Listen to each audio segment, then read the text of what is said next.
আমাদের 4.4 কেবিনে কাজ চলছে।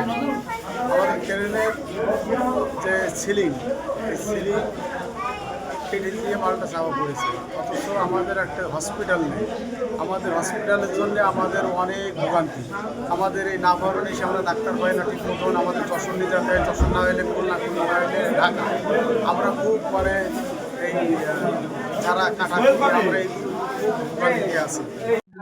প্লেন সিট মেনতে ছেড়ে বাংলায় দিয়াতে ধরেন কার্ড দেওয়ার আগে কার্ড দিতে যেয়ে মনে করে তখন সিঁড়ি দিয়ে চাপা পড়েছে।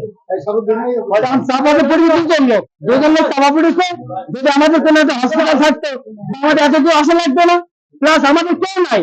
আমাদের নিয়ে বর্তমান এই হালে করে দিয়ে গরিষ্ঠরা বহুত তো এখন চাষ করে খাচ্ছে, কিন্তু আমাদের কোনো মূল্য নাই। এটা হলো বিষয়।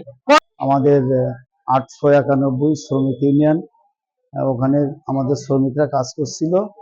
ট্রেনের স্লিপ ছিঁড়ে তার মাথায় পুড়েছে, তার মাজায় পুড়েছে, পেটে পুড়েছে, মানে সর্ব বডিটাই তার ভিতরে চাপা পড়েছে। উনি সাজার নামে একজন শ্রমিক, উনি ডেড হয়ে গেছে।